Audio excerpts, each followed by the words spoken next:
Hi, guys. Hey everyone, happy Monday. Happy Monday. Here we go. We have to scooch in together again. We talked about wide buns the last time we were on, I think, or 2 episodes back. Either way, still have wide buns.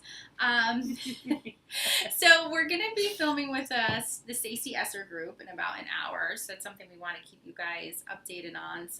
We're having a great talk about empty nesters and how they transition into their downsized spaces. And it's not always downsized. True. But different living needs and new phase of life, spending more time with their significant other and less time with their children. Yep. Yeah. So lots of interesting things and thoughts behind how people move into that next phase of life.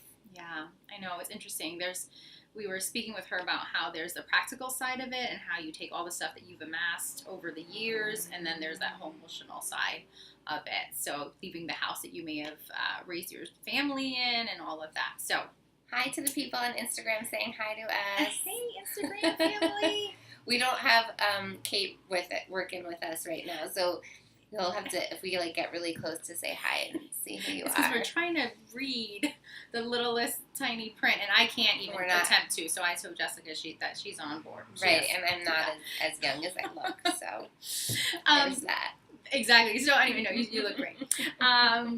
So we had a few minutes, and we figured we'd do another Ask the Experts because we had someone send in an email, and she has a pressing question. So we thought now's the time to help her out with that. So, good morning, Virginia and Jessica. I found you through YouTube, and I love your work. That's right, guys. We're on YouTube. So if you haven't, subscribe to our channel. Yes.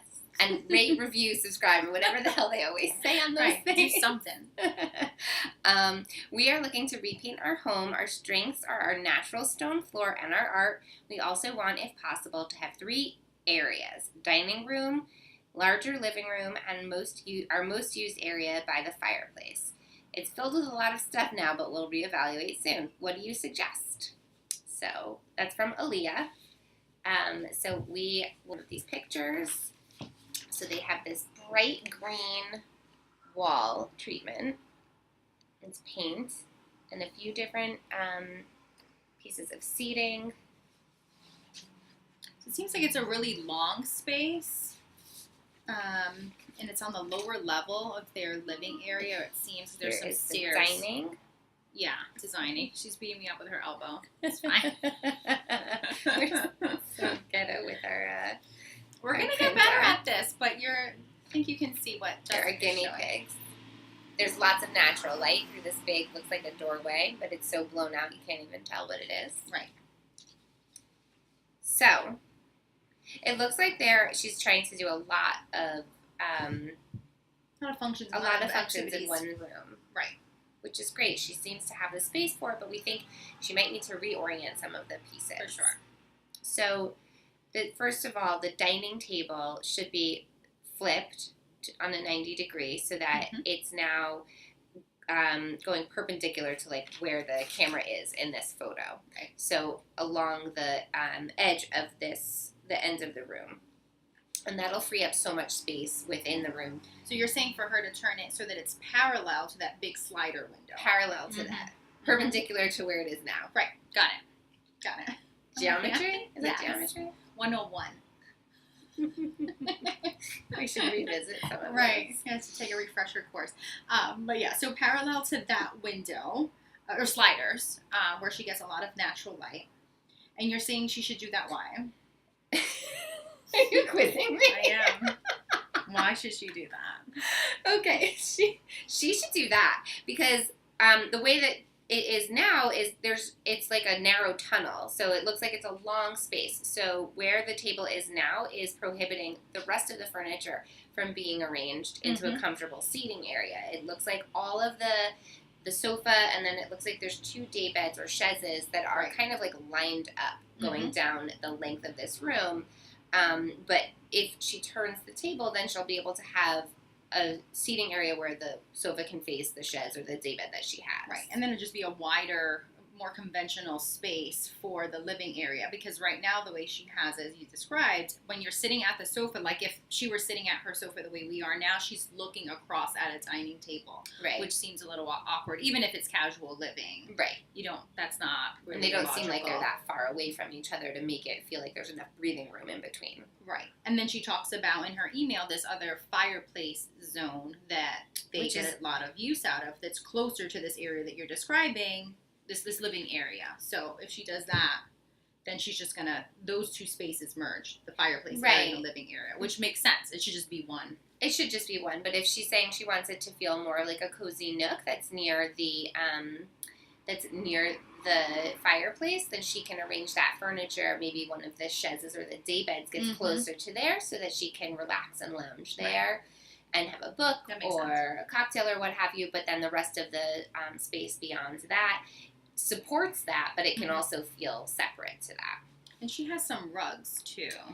Right, the rug placement is important in here because right now it's not working. Right now it's kind of bridging the dining area and the seating area, which if you're going to create zones, the area rug is what's going to help you create that Ground zone. it. Right. Right now it's small. It's way too small. So if anything, maybe it's large enough to ground the new dining area. Perhaps that would help. It's a pretty rug. It'd be nice to be able to repurpose it, or the tried and true decorator tactic of getting a neutral, really large rug and then layering a smaller rug on top of that in the zone that you're trying to distinguish. So with that said, hope that helps with your furniture layout, Aaliyah. And then going to your paint question and saying that, you're ready for a change. I guess maybe you're tired of the green. You have great art, as you mentioned. The art in of itself is really chromatic. There's some royal blue and a really brilliant red and yellow. So very chromatic art. So we would give your walls a much more neutral backdrop so that can actually sort of pop. Right now, everything is competing with the green, and we're lovers of color, and green is my favorite color. I totally love it, but probably not the best choice for your space. So very quickly, we'd say play up your stone floor, as you mentioned, which is certainly one of the strengths of the room. And we'd recommend you stay more in the earth tones, natural colors for your walls. So right here we have a paint deck for Benjamin Moore, the color preview line, and we've narrowed down some of these colors. So hopefully you take some notes when you watch this video if you're not live with us now.